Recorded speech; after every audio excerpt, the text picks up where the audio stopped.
Hello दोस्तों, इस video में मैं इस क्वेश्चन को सॉल्व करता हूँ tan इनवर्स 2/n²।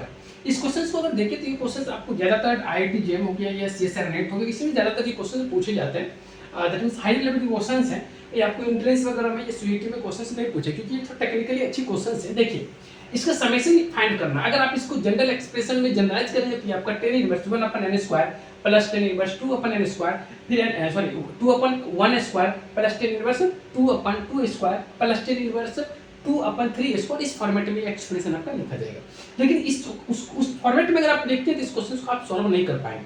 तो इसमें थोड़ा सा एक पॉइंट्स है, एक स्टेप है जिसे आपको सोचना पड़ेगा, अदरवाइज आप इजीली क्वेश्चन को सॉल्व कर सकते हैं। देखिए कैसा है, क्या आप इसको ऐसा लिख सकते हैं tan इनवर्स, सॉरी ध्यान से देखिएगा, sigma from n equal to 1 to infinite, और इस tan इनवर्स 2 जो है इसको लिख सकते हैं tan inverse n+1 minus n-1।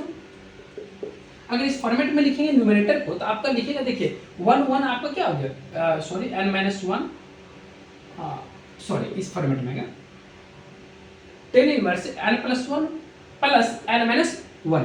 ये आपको फर्स्ट टर्म न्यूमरेटर में आता है, क्योंकि आपका अगर यहाँ पर एक सेकंड में फिर से करेक्ट कर लूँ तो ये आपका 1 और 1 2 हो जाएगा, तो यहाँ पर 1 ठीक है, माइनस होना चाहिए। तो यहाँ पे आपका एन कैंसिल हो गया और माइनस माइनस प्लस 1 और 1 आपका 2 हो गया। क्या क्या अब इसके डिनोमिनेटर में अगर हम इस तरह से n² को ऐसे लिख सकते हो 1 माइनस n+1 इंटू n-1। अब देखिए, ये थोड़ा सा कॉम्प्लेक्स इस टर्म को सोचना कि कैसे इतना बड़ा टर्मिनोलॉजी हम लोग सोच सकते हैं कि 2/n² के इस फॉर्मेट में इसे सजाए, इस फॉर्मेट में हम इसे सजाए। ये आसान नहीं रहेगा सोचना, बट आपको सोचना पड़ेगा, तभी जाकर के आप इस क्वेश्चन को सॉल्व कर पाओगे। देखिए, अब ये आपका न्यूमरेटर में 2 आ गया। अब डिनोमिनेटर की बात करें तो 1 प्लस n² माइनस 1 है, तो 1 1 कैंसिल हो गया, तो डिनोमिनेटर में क्या बचेगा n²। तो ओवरऑल ये एक्सप्रेशन जो है, इस एक्सप्रेशन को ब्रॉड फॉर्म में हम इसको लिख सकते हैं। तो अब हम इसको फिर से एक टर्म में ऐसे लिख सकते हैं, sigma equal to 1 to infinity tan inverse n+1 minus n-1 upon 1 plus n+1 into n-1। Can you write this expression just as tan inverse n+1 minus tan inverse n-1?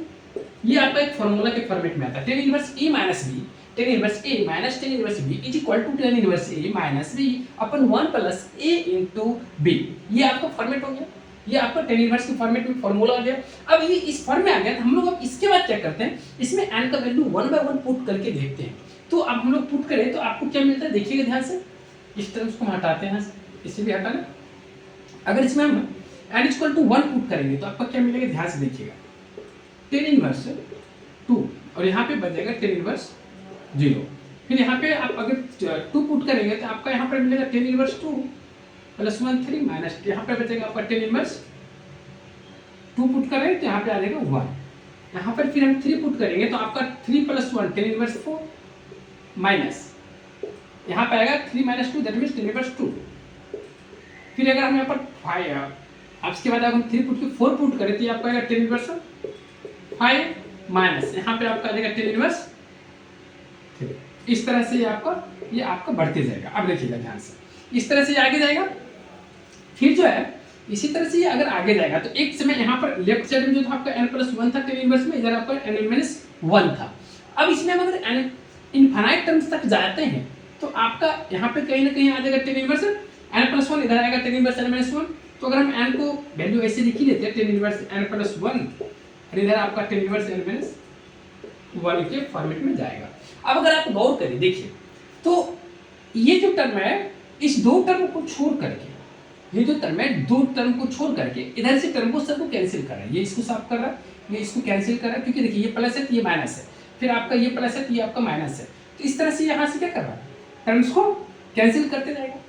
इसी तरह से कैंसिल करते जाएगा। एक कंडीशन ऐसा आएगा, क्योंकि देखिए ये क्या क्या है ना, इसका फर्स्ट टर्म और इसका थर्ड टर्म एक दूसरे को कैंसिल कर रहा है। तो उसी तरह से नीचे से दो टर्म बच जाएगा, जब नीचे से दो टर्म जब बच जाएगा तभी क्या होगा, इधर वाले सारे टर्म कैंसिल हो जाएंगे। क्योंकि आप देखिए दो टर्म पहले ही क्या करेंगे, कैंसिल करा, तो बहुत सारे जो नंबर ऑफ टर्म्स रहेगा वो सेम रहेगा।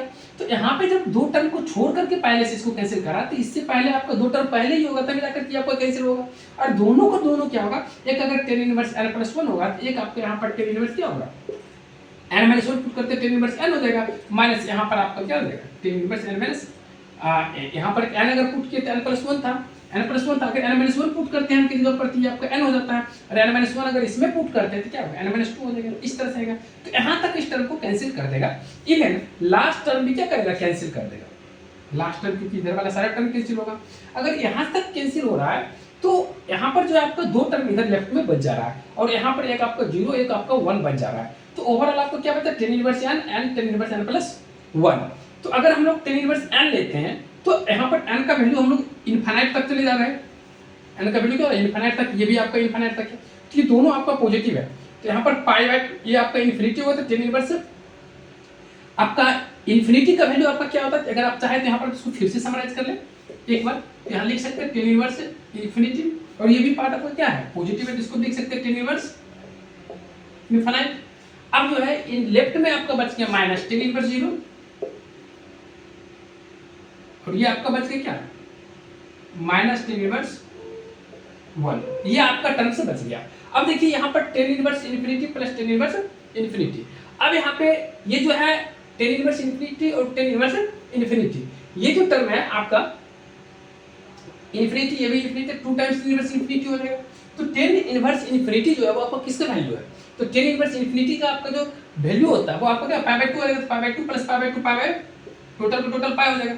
tan इनवर्स 0 किसका वैल्यू है, 0 का वैल्यू है, माइनस tan इनवर्स 1 किसका वैल्यू है, π/4 का वैल्यू, π/4 रेडियन, यहाँ पाई रेडियन, अब पाई माइनस π/4 रेडियन क्या हो जाएगा, 3π/, ये आपका इस क्वेश्चन का आंसर है। तो टेक्निकली ये क्वेश्चन काफी अच्छी क्वेश्चन है, और आपको यहाँ पे थोड़ा सा टेक्निकली सोचना पड़ेगा। आप इससे अगर सिंपली आप वैल्यू पुट करके आप चाहेंगे कि इसको सम कर लें, तो ये आसान नहीं है, और ना ही ये किसी सम ऑफ इनवर्स ट्रिग्नोमेट्रिक सीरीज को ये फॉलो करता है। तो इस तरह से आपको उस क्वेश्चन को सॉल्व करना है।